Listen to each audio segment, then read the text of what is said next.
Hola mi gente hermosa, mi gente linda, seguimos aquí con Rufito, Rodolfo Escobar y estamos en la entrega del segundo libro.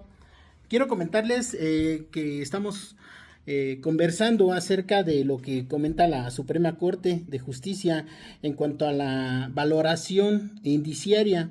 Esta ya no se debería de dar a nivel juicio porque la sentencia debe de ser más allá de toda duda razonable, más sin en cambio la Suprema Corte de Justicia ya ha emitido jurisprudencia en el cual le permite al órgano jurisdiccional, al Tribunal de Enjuiciamiento, que pueda emitir una sentencia condenatoria con base en una valoración indiciaria. Esto quiere decir, para que todo el mundo me comprenda, que aun y en cuanto no se presente la víctima dentro de un juicio, el juez puede condenar a la persona tan solo con los dichos de los policías en donde hayan sido congruentes en cuanto a los hechos, en cuanto a los indicios. Entonces volvemos a una valoración indiciaria, pero ya en una sentencia condenatoria, lo cual pues no debería de suceder. Pues sí, amigo, el 316 fracción tercera dice que el hecho que la ley señala como delito se puede establecer con indicios razonables que así permitan suponerlo. Para aquellos que saben criminalística, un indicio no necesariamente es evidencia. Es algo que tiene una obligación el agente del Ministerio Público de perfeccionar, de verificar. Para la participación circunscribe a dato de prueba idóneo y pertinente conforme al 261, es decir, no existe estándar mínimo. Ahora, cuanto mayor razón en el juicio requiere un estándar probatorio altísimo. Y bueno, en este manual, hermano, que justamente es el de lenguaje, recursos y juicio de amparo, trato de establecer si realmente el recurso de apelación es un recurso sencillo y efectivo por los efectos. Aquí tengo una tablita muy sencilla, hermano, que dice el 468, que dice las consideraciones contenidas en la misma, distintas a la valoración de la prueba siempre que no comprometan el principio de mediación. Estas cosas no se pueden apelar. ¿Cuáles sí? 480 y 482. Vienen 6 fracciones en el 482, lo que te da reposición parcial o total del juicio. Y el 483 por nulidad de sentencia cuando se violan normas de fondo que impliquen violaciones a derechos fundamentales, justamente como las que hablábamos acá, ¿no? Imagínate que se violen las características de la prueba, esto podría dar lugar a nulidad de la sentencia, pero te dice, sin embargo, si ello compromete el principio de mediación, ordenará la reposición del juicio. Bueno, aquí hablábamos de un tema bastante interesante, Juan y yo, el doctor Juan y yo, relacionado con que si el recurso sencillo y efectivo es el amparo o es la apelación. Pues bien, la jurisprudencia 202.1551 establece tutela jurisdiccional efectiva, diferencias entre el derecho a recurrir ante una instancia superior y el de acceder a un recurso adecuado y efectivo.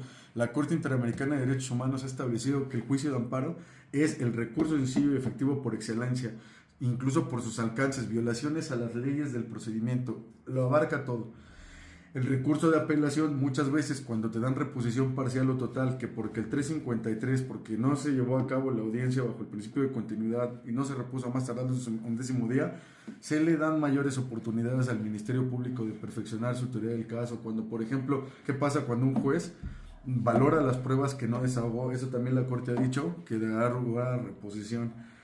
Cuando no es competente, por ejemplo en Puebla, que el Consejo de la Judicatura establece jueces de tribunal de enjuiciamiento que juzgan en sede capital, en la ciudad de Puebla, y que, por ejemplo, esos casos de Zúcar de Matamoros, de Atlisco, lo que genera estas cuestiones de la reposición parcial o total, simple y sencillamente, no es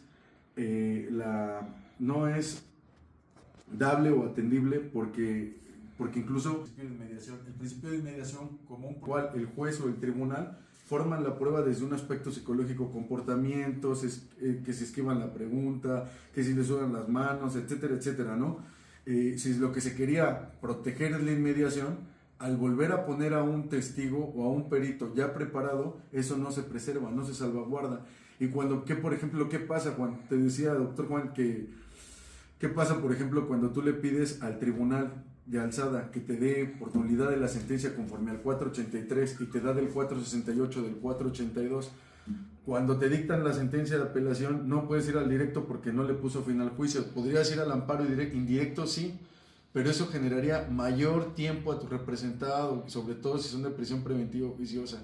Entonces, lo que combates en un juicio de amparo es la sentencia de segunda instancia. ¿Y qué pasa cuando no te dan las cosas o los efectos que tú le pediste, como me pasó en el asunto de homicidio que te dije? chocaban todas las pruebas y no obstante ello, el Tribunal de Alzada dijo, con el señalamiento me basta porque tú no presentaste pruebas que justificaran que hubiera animadversión de parte de la teste que señaló a tu representado. Me voy hasta el colegiado de circuito y el colegiado de circuito subsume esos errores porque dice, no, lo que hizo el Tribunal de Alzada estuvo bien y también el juzgador de primera instancia. Porque tú tuviste que haber ofrecido pruebas. Eso no es correcto. Porque las pruebas, obviamente, bajo las reglas lógicas del juicio, la carga de la prueba corresponde a quién? Al Ministerio Público. Y eso muchas veces nos obliga a generar teorías del caso alternas que no necesariamente son verdaderas. Pero decía mi hijo de 8 años, en el derecho importa más cómo dices las cosas que lo que realmente ocurrió. Entonces me platicabas de unos asuntos que tienes, Juanito. Muchos a lo mejor no saben por qué ganas los juicios. Pues Vamos justamente a